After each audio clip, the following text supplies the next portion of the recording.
Dear students, yesterday I have started Renaissance. With reference to Renaissance, I have also explained about feudalism. Yesterday I have taught you about Renaissance. Renaissance was a movement that started in 14th century. It's given scientific approach, rational approach, experimentation, observation, rational thinking, original thinking, whatever I have taught.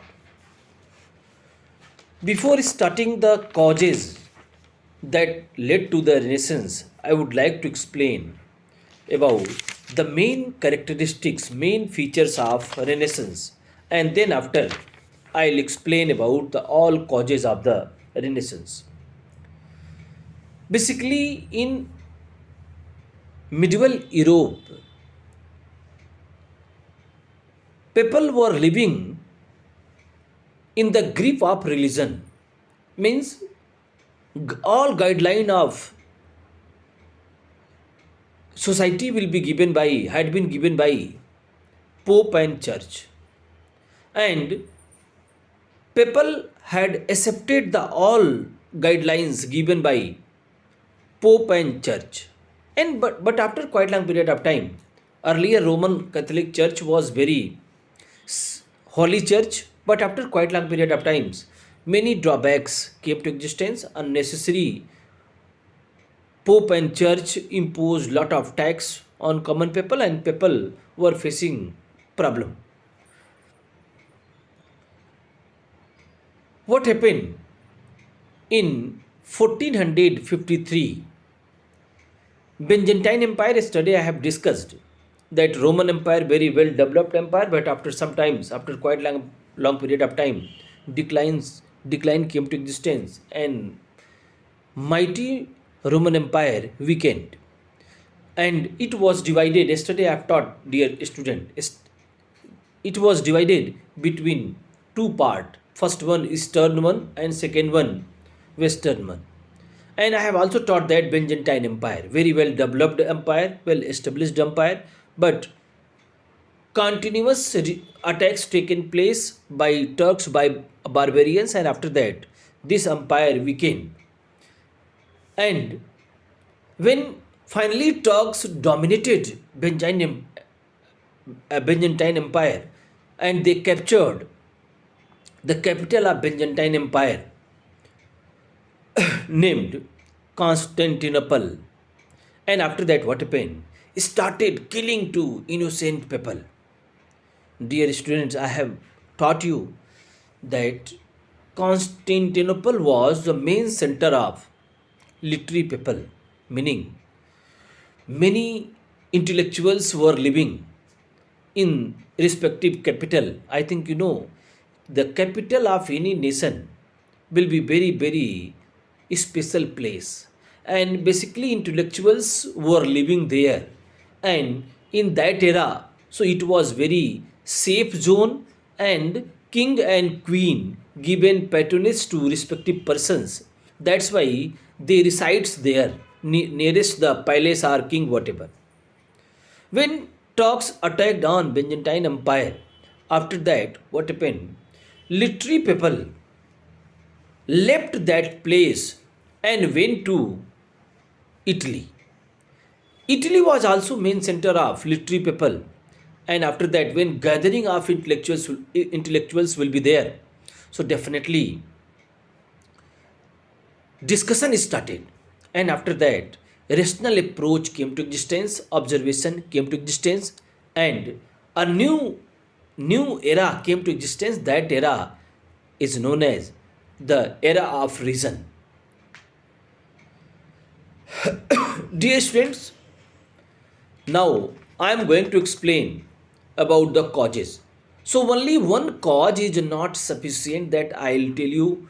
When Turks attacked on Byzantine Empire, after that Renaissance came to existence, this is not fair. Many causes are responsible for emergence of Renaissance. First one, I would like to explain you crusades. What do you mean by crusades? It was a religious war between Christian and Seljuk Turks. In other words, we can say that Jerusalem was a very auspicious or holy place, and both wanted to dominate that place. Again, I am going to explain. Jerusalem was a holy place for Christianity as well as Islam. So, when Turks came to existence, means Turks emerged as a very powerful army organization, and they started dominating many European country. So they focused on Jerusalem also. After that, crusades came to existence, means a religious war started, and near about 200 years, okay, this war was going on. After that, what happened? By that crusades, European people came to contract with Eastern people, means Arabs and Indians. Okay, here it is very necessary to mention here Arabs modified their culture along with Indian traits, along with Chinese traits, etc. Means one composite culture was developing in East, and when the traders of West came to contract with the Arab traders, after that what happened? Exchange of ideas taken place, meaning Arabs ideas they have taken and vice versa. After that, what happened? A new reasoning came to existence, new thought came to existence, new ideology came to existence, and after that, a new era started. So, crusades will be also known as one important cause of the rise of Renaissance, or that is one more cause that started that given path for Renaissance. Dear students, one more point I would like to mention that trade means emergence of the trade and commerce, means development of the trade and commerce will be also very responsible for Renaissance, growth of Renaissance. When prosperity will be there, means richness will be there. So after that, a new communities came to existence in Italy, because Italy was main center of trade and commerce. How? One more point I have just forgotten, I would like to mention here. When talks were not very powerful, then trade between East and West was going on by Roman Empire. And meaning Arabs came to India, purchased spices, they sold to Constantinople, and after that, by Constantinople, it was sold to European market. So by mediator, means Roman Empire was mediator, and by that mediator, trade was going on between East and West. But when talks came to existence after that, this route was disrupted, means that route, old route was not safe. And after that, one more reason is there कि new adventure started, new discovery started. I think you know that Vasco da Gama came to India by sea route.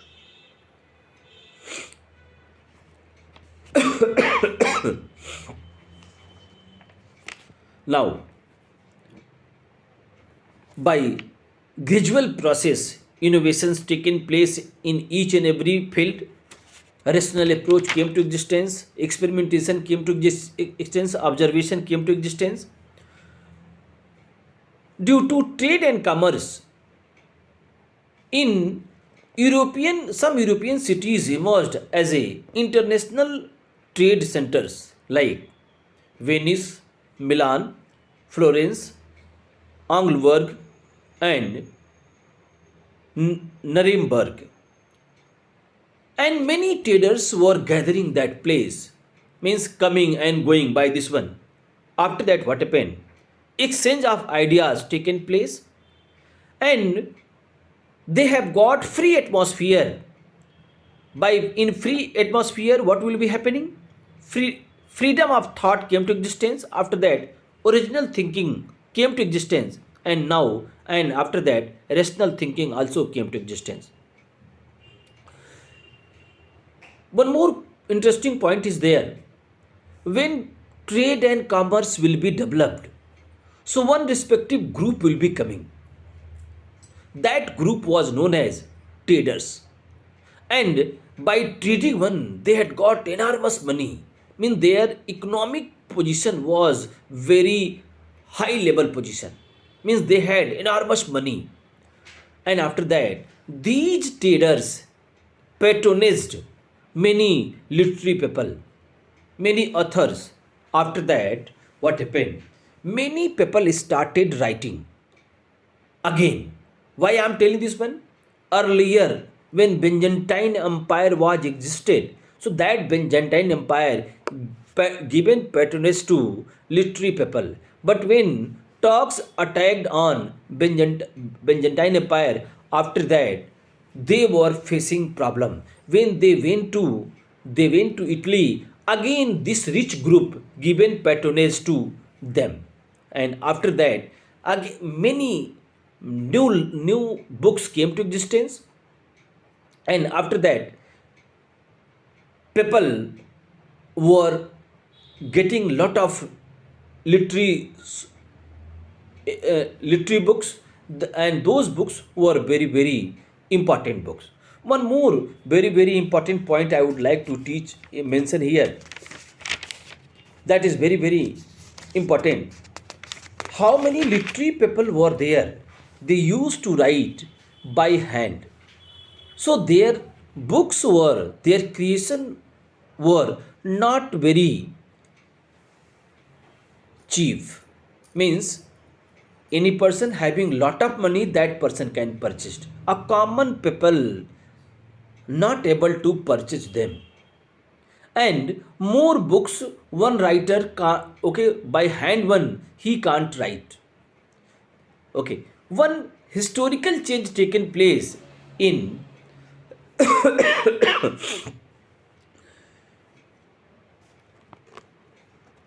15th century onwards. What happened? I think my words are familiar. This one, Gutenberg, a German scientist, what he has done? He invented type machine, and after near about 30 or 40 years later, what happened? Caston, one British intellectual, what he had done? He established printing press in 1477 in England. And after that, what happened? Slowly, what happened? In Italy, Germany, Spain, France. Okay.